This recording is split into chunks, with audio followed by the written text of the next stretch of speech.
Good morning, beautiful people. Live narc free.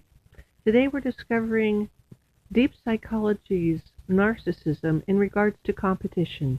This is an introduction into the problem that many people are facing with narc-driven competition. Here we go.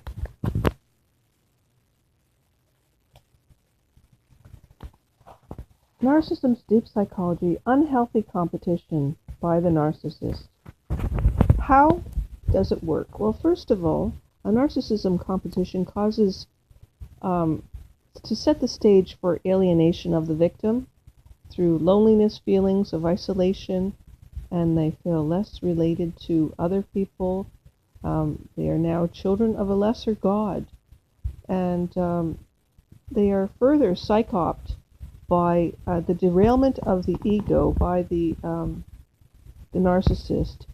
The idea of self, because of gaslighting by the narcissist through subtle and covert means.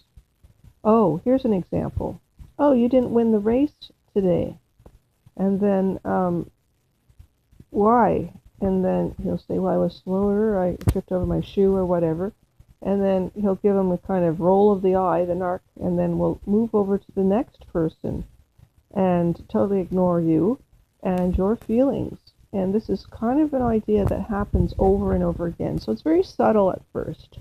But the competition that happens is setting up a pecking order politics of who is who in the chain of command as regarding the narcissist system of subtle, covert power play over an individual.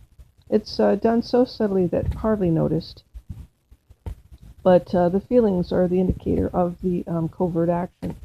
Now, moreover, they talk to the more successful person beside you that they have their eye upon, either to promote them as a golden child or the golden associate in the case of a business or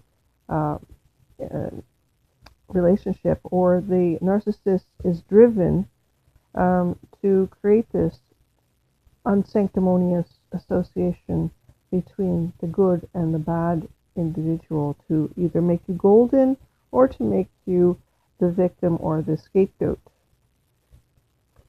Now, creating the atmosphere of discrimination, prejudice, which means prejudgment, and it creates a feeling of isolation within you, and you sort of take your place on the rank of the totem pole. This is pecking order politics at its finest. It's very important to realize that the subtle and covert, overt of the put-downs and the deriding of you through subtle means is so important, because that's a form of gaslighting. Because gaslighting acts like gas, very subtly. You don't smell it, you don't taste it, and you're dead after the carbon monoxide poisoning, correct? So the thing is for you to have a warning system. And the warning system are your intuitive feelings. When you sense that you've been put down by someone, know where it's coming from, that they're operating in the narcissism operating manual. And that operating manual is decades old, how the fascist state existed from the reptilian brain of the limbic brain, the cortical brain, and the very base of the brain is where the reptilian brain in all humans exists. We evolved apparently from this place and grew a larger, more democratic brain. However, this limbic evil brain, that reactive brain, I call it, is still working. And since it works with the more larger centers of the frontal lobes, it definitely has a situation where it can work both the limbic and the more detailed brain and create even more of an evil. So here we go, atmosphere of unbelief. When you are put down in this way, you kind of have your mouth agape and you're going, what the? And you can't believe this is happening. That someone would do this to you and hurt your feelings for no good reason other than there being unfounded clots and evil, and you're just so angry, but you keep it hidden and you don't react. You become sort of passive aggressive at this point because you don't want to create a scene and have them further deride you and put you in your apparent place of lesser God child. So the subtle effects, the gaslighting makes one question first the intent of the as yet unknown feelings that are coming out to the surface as the narc perpetrator builds up the gaslighting effects. As the PsychOps, it's a PsychOps, it's brainwash technique. It's been done for years, folks. It's mental, emotional, physical abuse, period. The idea is subtle. The narcissist is able to fix under the radar while flying monkeys that they employ act upon the powerhouse narcissist in typical fascist momentum.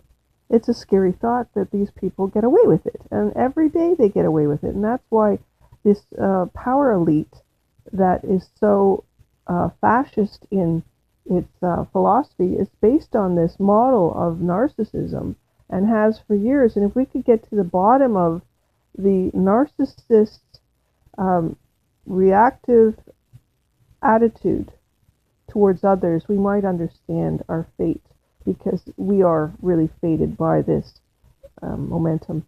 Now, tomorrow I'll discuss how to deflect narcissism's moves, their pecking order politics, so that you can live totally narc-free, narcissist-free in a world of your own making, and not one where you have been put into this cage by the horrible narcissist. Anyway, good luck, everyone, and have a wonderful day, and live narc-free. Thank you.